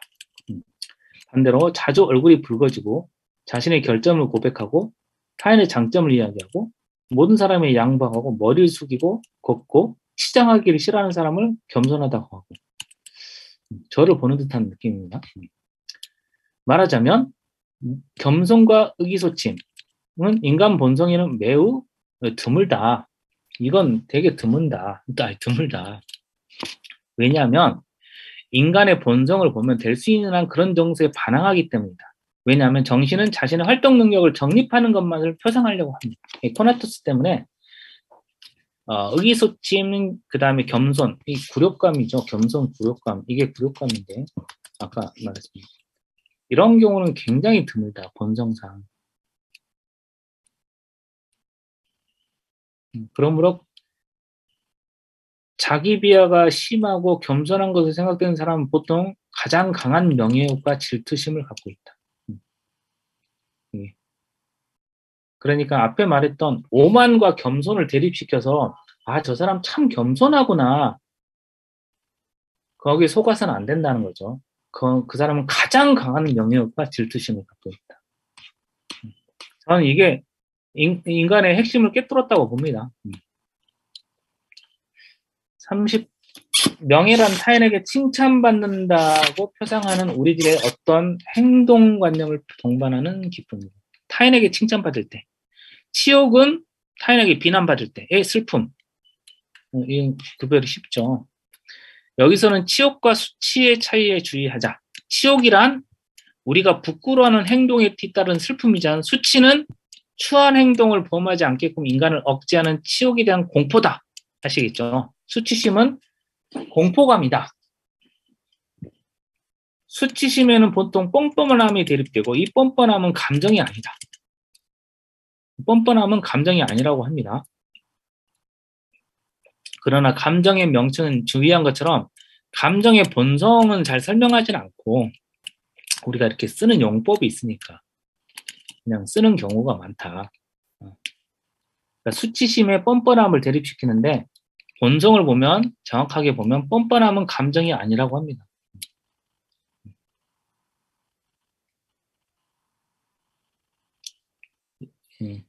이로써 기쁨과 슬픔의 정서는 종결 짓고 욕망에 대해 설명하겠다. 욕망과 관련되는 감정. 지금 이게 몇 개까지 있더라? 다해서 48개까지 있는데 우리에게 주어진 시간은 많지 않고 동경이란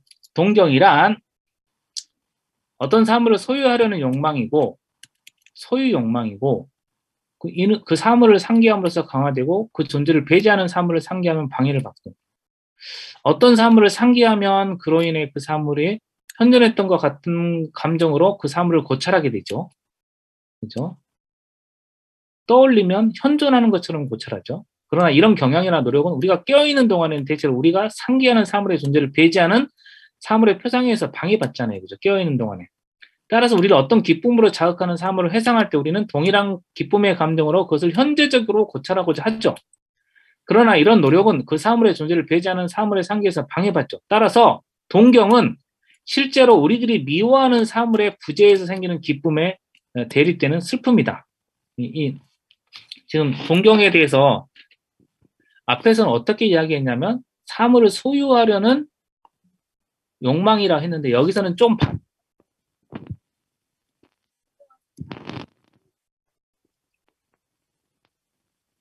미워하는 사물이 없으면 기쁘잖아요. 그죠? 그 기쁨의 대립점은 그러니까 슬픔이죠, 슬픔. 앞에서는 충동이라고 했고 여기서는 슬픔이라고 했고. 그러나 동경은 원래는 욕망에 관계되는 것처럼 보이니까 욕망의 감정에 넣겠다. 이런 겁니다, 지금. 자, 경쟁심. 경쟁심은 아시겠죠? 뭐 뻔한 건데 타인이 어떤 사물에 대한 욕망을 가지는 것을 보고 우리 안에 생기는 욕망이죠. 타인의 도주를 보고 도망가고 타인의 두려워하는 모습을 보고 두려워하고 타인의 손이 된 것을 보고 자기 손을 움츠리는 사람을 타인의 감정을 모방하기는 하지만 타인과 경쟁하는 것은 아니다. 이건 경쟁은 아니고 이는 경쟁에는 모방과 다른 원인이 있다는 것을 우리가 알기 때문이 아니라 우아하고 유익하고 유쾌한 것으로 판단되는 것을 모방하는 그런 사람만을 우리는 경쟁한다고 일컫기 때문이다. 이렇게. 자, 그 다음에 34. 감사는 사랑의 감정을 가지고 우리에게 친절을 베푼 사람에게 친절하고자 하는 욕망이다. 뭐 이런 것이고, 자비심은 아까 나와 있었는데 불쌍히 여기는 사람에게 친절하는 욕망이고, 분노는 아까 나왔었죠. 미움에 의해서 우리가 미워하는 사람에게 해악을 가하고 우리를 자극하는 욕망이고, 그러니까 지금 이게 그 겹쳐서 설명이 돼 있었죠. 아까 어디 있었습니까? 네.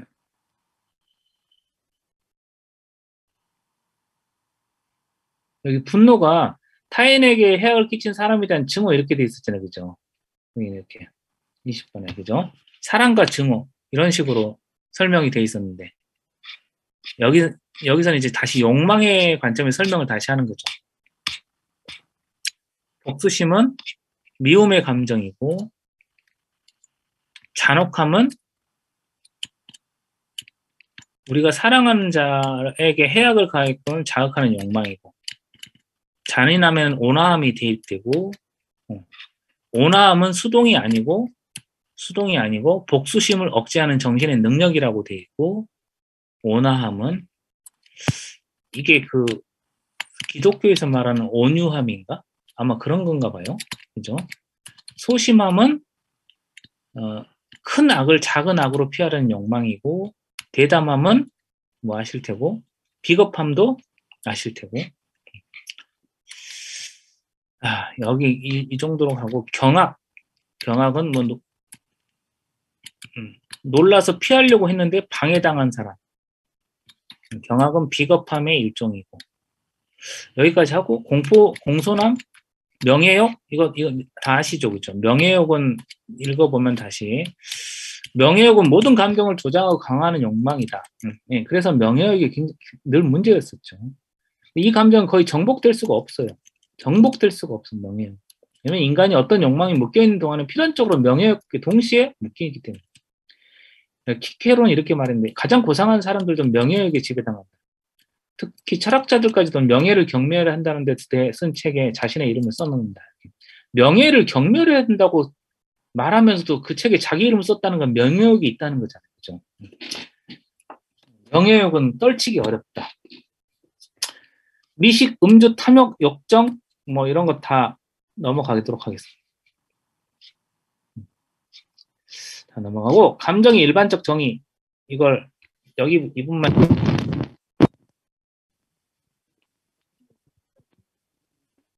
감정이고 이것의 정신은 자신의 신체 1부에 대해 이전보다 더 크거나 작은 존재의 힘을 긍정하거나 정신은 그거 주는 것을 어떤 것을 다른 것보다 한층 더 사유하도록 결정된다. 이거 아시죠? 그죠? 감정에 대한 일반적 정의 수동이라고 불리는 감정 이거 수동이라고 불리는 감정 그러니까 인간의 감정이죠. 감정 지금 수동에 대해 살펴보니까 인간의 기본 감정은 혼란스러운 감정이고 그래서 수동이죠. 그래서 크거나 더 작은 존재를 굉장히 크거나 할 때는 뭐죠? 기쁨이고 작은일 때는 슬픔이고 뭐 이런 거 아닙니까? 그죠? 나는 우선 감정이나 정신의 수동은 혼란스러운 감정이라고 말한다. 혼란스러운 감정이다. 관념이다. 이 스피노자 고유의 정의죠. 감정은 혼란스러운 감정, 일종 인식이다. 왜냐하면 우리들이 제시한 것처럼 정신은 적절하지 못하거나 혼란스러운 관념을 가지는 한에서만 수동적이다. 다음으로 정신은 혼란스러운 관념에 의해서 자신의 신체나 신체 일부에 대해서 이전보다 크거나 작은 존재를 긍정한다.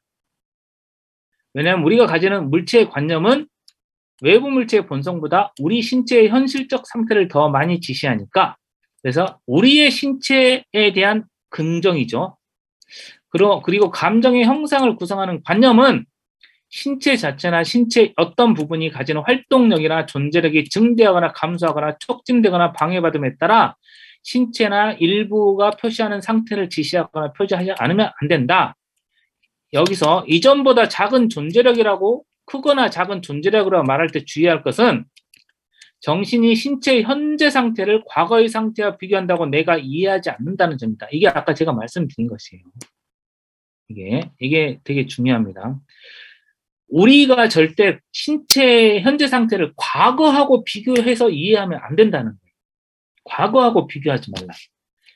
더 크거나 작은 존재력이라고 이해할 때 과거하고 비교하는 게 아니라 지금 현재 나의 이행하는 상태.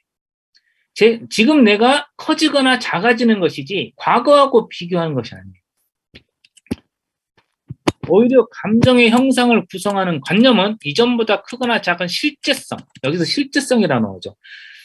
그러니까 지금의 실제하는 것, 실제성을 실제로 포함하는 것을 긍정하는 것이다.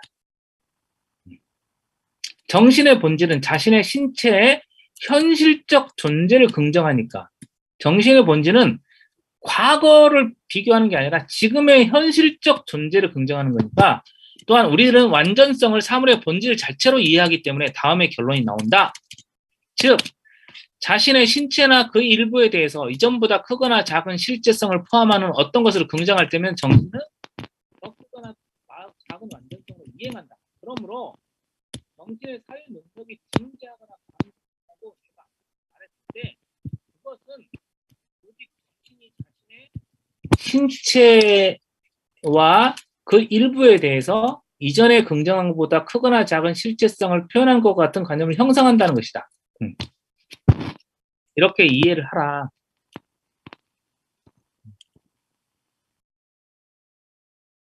왜냐하면 관념의 탁월성과 사회의 현실적 능력은 대상의 탁월성에서 평가되기 때문이다.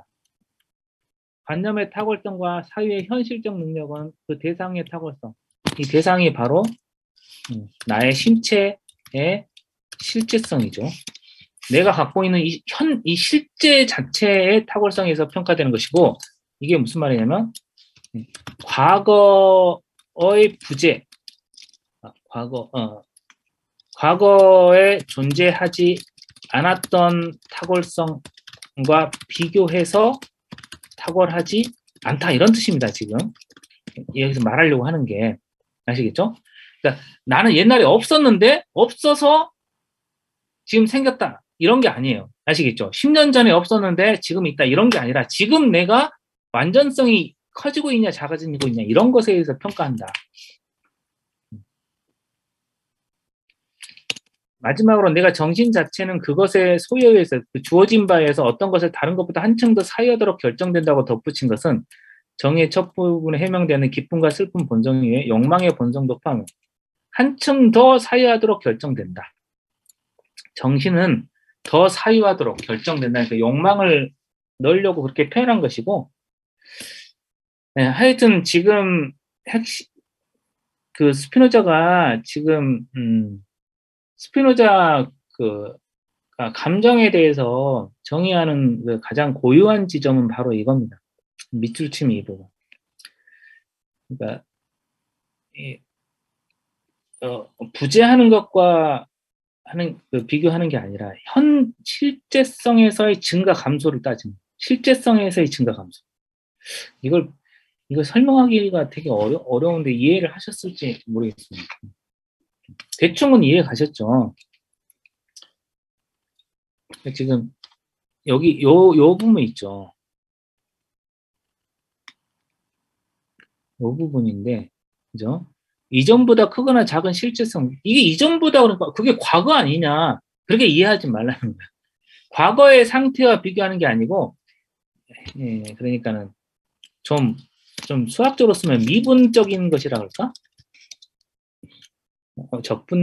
미적분적인 거?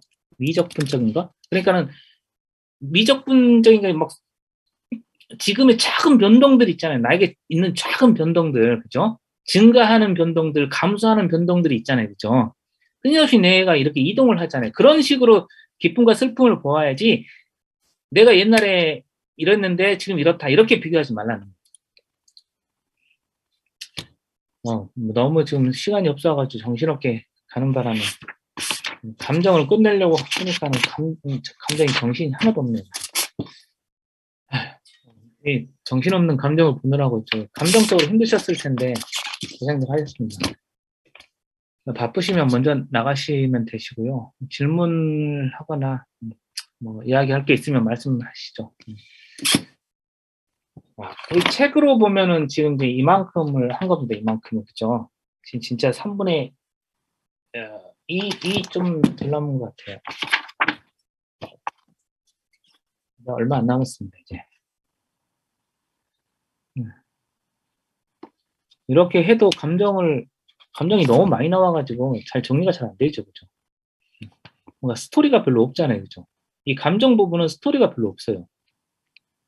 우리가 일부 신에 대해서 할 때나 2부 정신에 대해서 할 때하고 다르게 스토리가 별로 없고 낮게 너무 쪼개놨고 우리가 전체적으로 스토리를 만든다면 인간은 본성적으로는 질투와 명예심에 사로잡혀 있고 그것들이 우리를 슬프게 하는 것들이죠.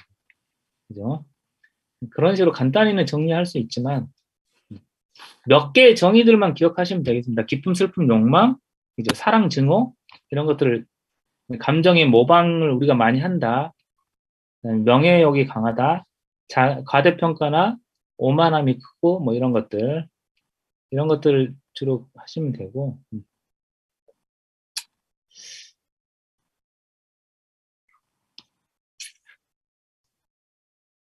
한 가지 여쭤봐도 될까요? 네네. 요즘 그 뭐 사회적으로 혐오라는 말을 많이 쓰는데 스피노자는 혐오는 직접 언급을 안 하는지인 것 같은데 증오하고 이렇게 생각해서 해야 되는 건지 또 혐오는 그런 욕망의 부분인지 좀 뭐 물론 스피노자가 직접 혐오라는 말을 안 썼을 경우에는 할 말은 없지만 만약에 요즘 그 좀 많이 회자되는 그런 혐오라는 감정은 스피노자에서 어느 부분에 해당하는지 좀 혹시 말씀해 주셨으면. 그럴게요. 네. 찾아보죠. 생각을 못 해봤는데. 예. 뭐 관련된 거라 그러면 경멸, 그죠? 연관된다면 경멸, 뭐 조롱, 뭐 그런 것과 연결이 좀 되겠네요. 그죠? 스피노자가 정리한 그 감정으로 보면, 그죠? 경멸의 감정이 가깝겠죠? 뭐, 굳이 갖다 붙이면 이렇게 될 것 같아요. 네. 정확하게는 잘 모르겠어요. 예. 이준석의 혐오를 말씀하시는 거니까.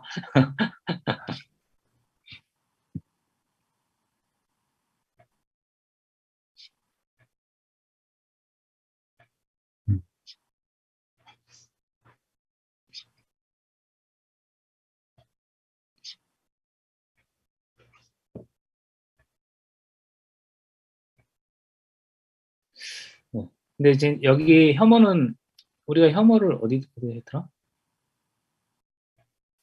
경멸. 경멸이요? 증오 때문에 타인에 대해 정당한 이하로 느끼는 것. 이렇게 증오하는 것을 정당한 이하로 느끼는. 근데 우리 사회는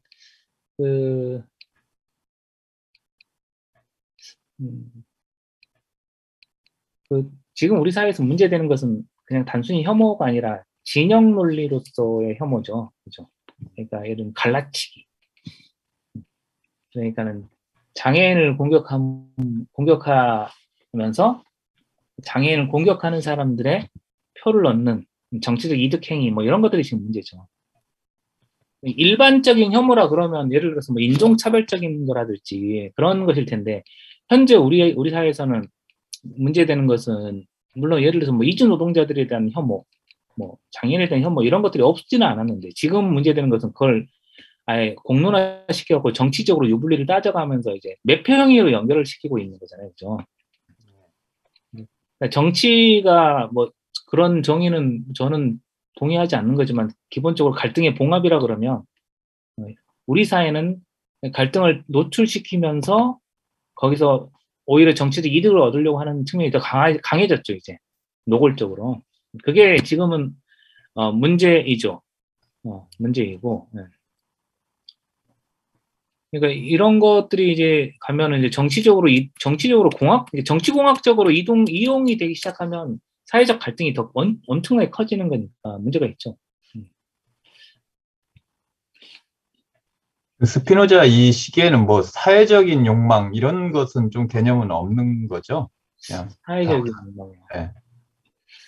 그냥 여러 덩어리들이 막 움직인다 이런 것까지는 나가지는 않는 거죠. 그냥 여기서는 개개인의 이야기가 주로. 이제 문제는 이제 이 4부, 5부 넘어가면은 이제 국가의 문제를 다뤄야 돼요. 네. 네. 왜냐면은 국가 없이는 해결이 안 되거든요. 이 문제를. 그래서 중간에 국가론 같은 것도 나오고, 국가, 사회, 이런, 사회 계약론 같은 거 있죠. 그죠? 그런 형태들이 등장합니다. 네. 그래서, 개인윤리, 그다음에 국가윤리, 이런 형태로 전환이 돼요. 지금은 아직 안 나왔지만, 네.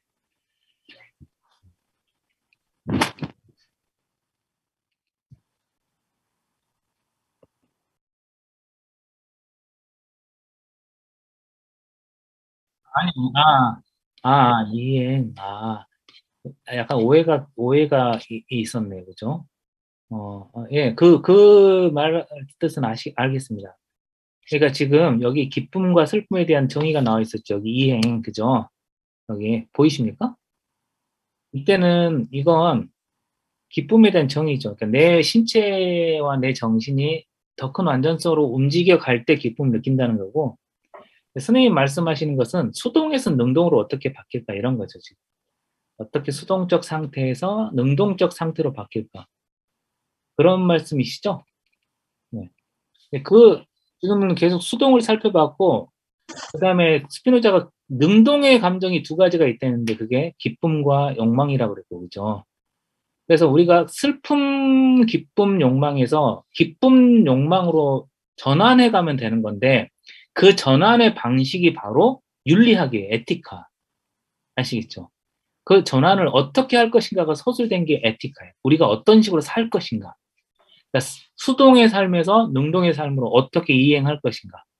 그 부분에 대해서는 앞으로 4부, 5부에서 이제 천천히 답이 나오는 것이에요. 지금까지는 우리의 양태의 본질을 살펴봤어요. 양태 정신의 본질과 양태 감정의 본질. 그러니까 다르게 표현하면 양태가 어떻게 행동하는지 그 본성을 본 거예요. 기본적인 이제 토대는 다 쌓았습니다. 그러니까 이제 조금씩 움직여 가면 됩니다. 그러면 지금 말씀해 주신 거에 그 답은 우리가 좀 전에 했던 네. 감정에 대한 일반적 정의 뒷부분에 네. 이전보다 선생님께서 강조해 주신 거 있지 않습니까? 이전보다 더 크거나 작은 실제성을 함축하기가 그 수동에서 능동으로의 전환의 방법이 되는 건가요? 아니요. 제가 뭔가 뭐 잘못한 것 같은데. 이거 완전히 잘못 이해하고 계시네. 큰일 났네. 내가 뭘 잘못했지? 그러니까 이전보다 크거나 작은 실제성을 실제로 포함하는 것이 뭐냐면 감정이에요. 이게 기쁨과 슬픔이란 뜻이에요. 이전보다 커지는 것이 뭐냐면 기쁨이고, 이전보다 작아지는 실제성의 긍정이 슬픔이고, 이건 지금 기쁨과 슬픔에 대한 정의예요. 이거 자체가. 그러니까 다르게 하면 내가 기쁘더라도 그건 수동이에요. 지금 아시죠? 기쁘더라도 수동이고 슬프더라도 수동이고, 근데 수동적 감정의 핵심이 뭐냐면 수동적 감정의 핵심이 명예욕과 질투예요. 과대평가, 누구에 대한 분노, 증오 이런 것들이에요. 그런데 우리 아까 잠깐 봤지만 중요한 건 능동으로 가는 거예요. 능동으로. 능동적 감정이 있는데 그게 기쁨과 욕망이라 그랬잖아요. 그죠? 그쪽으로 가는 게 핵심이에요. 그러니까 핵심은 능동으로 가기. 수동이 아니라. 지금 우리가 지금 감정의 일반적 정의에서 정신의 수동을 살펴보았잖아요. 정신의 수동. 3부 전체가 정신의 수동이에요. 우리 이제 능동으로 가야 되는 거예요.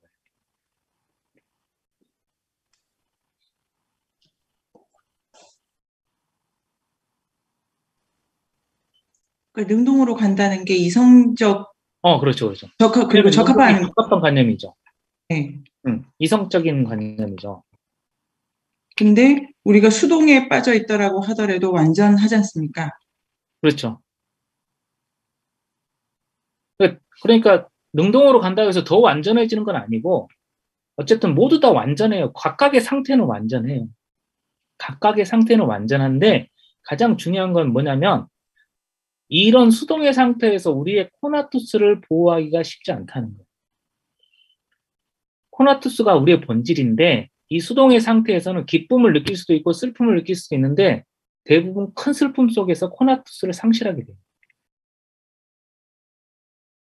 그러면 더 큰 완전성으로의 이행이라든지 더 작은 완전성으로의 이행이라는 이거는 기쁨과 슬픔이라는 수동적인 정서의 문제고 그렇죠. 능동으로 간다는 거는 더 크고 더 적다라는 말 자체를 쓸 필요가 없는 문제인가요? 그러니까 예를 들어서 능동에도 기쁨이 있죠. 기쁨은 뭐냐면 정의가 더 큰 완전성으로 이행이죠. 이해가시죠? 그러니까는 우리가 만약에 능동의 삶을 살 수 있다면 슬픔이 줄어든다는 거예요. 슬픔이 줄어든다는 건 뭐냐면 코나투스를 유지할 수 있는 가능성이 더 커지는 거죠. 기쁨이 늘어난다는 것도 다른 말로 하면 내 코나투스를 더 확고하게 보존한다는 뜻이에요. 다른 식으로 표현하면 나의 본질을 더 잘 유지할 수가 있는 거죠. 코나투스가 본질이니까. 그죠?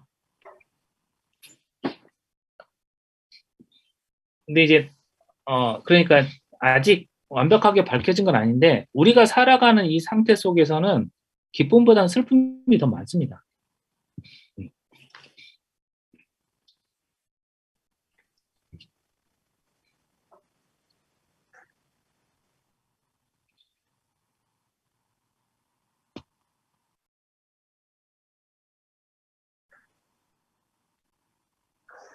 그러면 기쁨이라는 그거는 아까 그 기본 정서가 기쁨, 슬픔, 욕망인데 다 수동이지 않습니까? 수동이죠.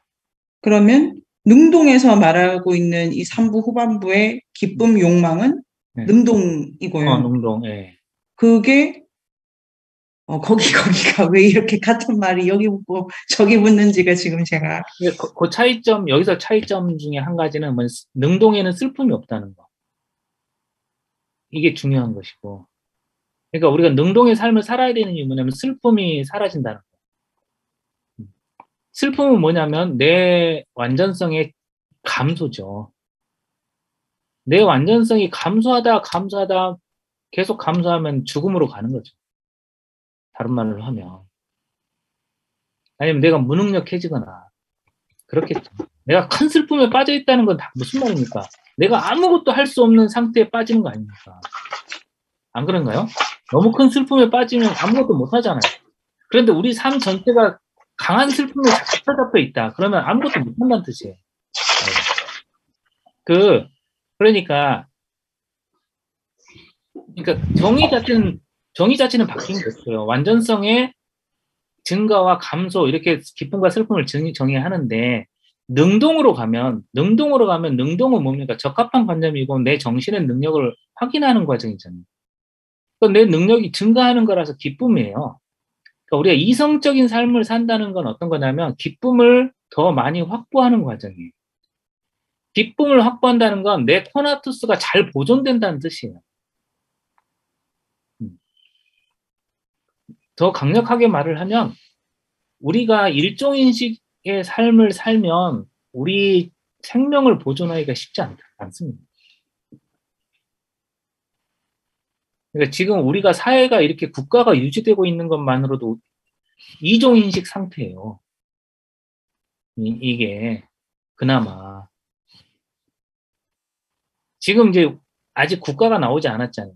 지금 양태들의 개별적인 단계만을 이야기하고 있죠. 지금 양태가 이렇게 만났을 때 기쁘고 슬프고 증오하고 분노하고 막 이런 것만 이야기하고 있잖아요.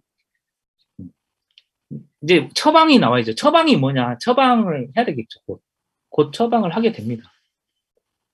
그래서 4부의 제목이 인간의 예속 또는 감정의 힘이에요. 감정이 얼마나 큰 힘을 갖고 있는지를 봐야 되고 어떻게 힘을 발휘하는지 이렇게 하면서 우리의 답을 찾아가는 거예요.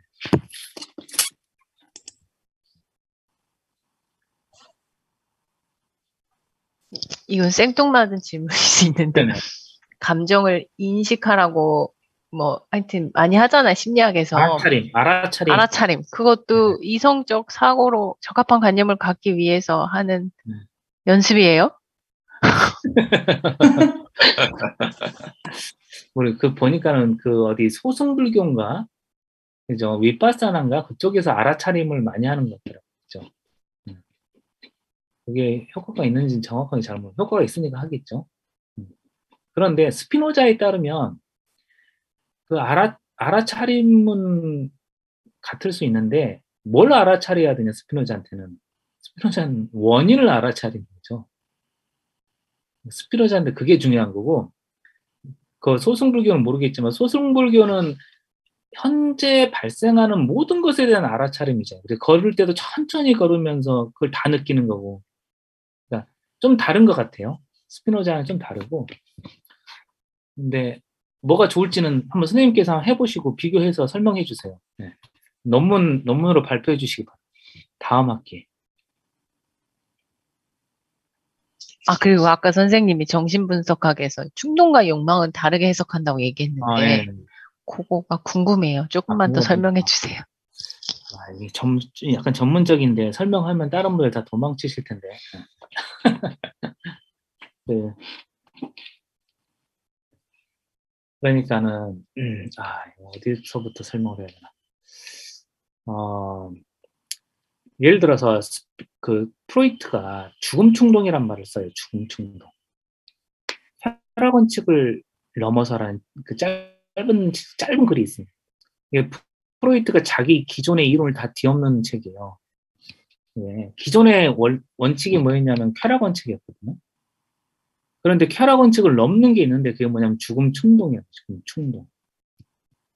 충동이 있는데 그러니까 충동이라고 하는 건 정상적인 질서를 교란하는 것이에요. 죽음이라는 단어하고 붙어 있잖아요. 그렇죠? 충동은 그래서 안정적이고 정상적이고 쾌락과 관련된 현실적인 이 모든 것을로부터 일탈하는 과정이에요. 그게 죽음 충동인데 그게 인간한테 있다는 거예요. 근데 스피노자의 욕망에 따르면 이 욕망은 그런 것과 상관이 없어요. 내 이익을 찾는 거잖아요, 지금 이게. 근데 죽음 충동은 내 이익조차 거부하는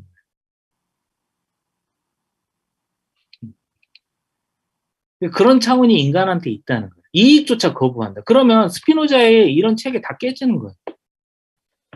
이익으로 지금 설명하는 거 아닙니까? 내 쾌락으로, 내 기쁨으로 설명하는 거 아닙니까? 슬픔을 감소시키려고 하고 기쁨을 증가시키려고 한다고 하는데 문제는 죽음 충동은 어떻게 할 거냐 그러면 이걸 설명을 못 하는 거죠. 그러니까 우리가 공부하는 이유는 아마 그런 거겠죠. 조금 더 깊이 있는 이해를 하고 본질적인 이해를 하기 위해서인데 제가 공부한 바에 따르면 욕망도 그렇죠. 스피노자가 욕망을 충동과 구별하지 않고 동물과 같은 걸로 본다고 했잖아요. 그런데 과연 동물한테 이런 자기 이익을 추월할 정도의 충동이 과연 있는지 살펴볼 필요가 있는데 아마 없을 거예요.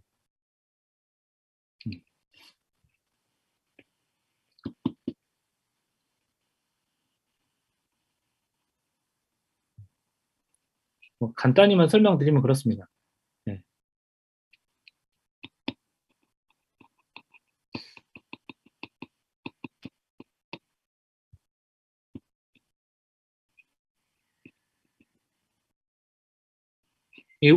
우리가 지금 3부까지 보고 지금 이 책으로는 페이지가 지금 200페이지가 넘었는데 네네. 네. 이렇게 하는 걸로 하겠습니다. 그러면은 다음 주에 4부 들어가고 또 2주 쉬었다가 듣는 걸 하겠습니다. 오늘 고생들 하셨습니다. 마치겠습니다. 감사합니다. 감사합니다. 네이버 검색창에 인문공간 세종을 검색하세요.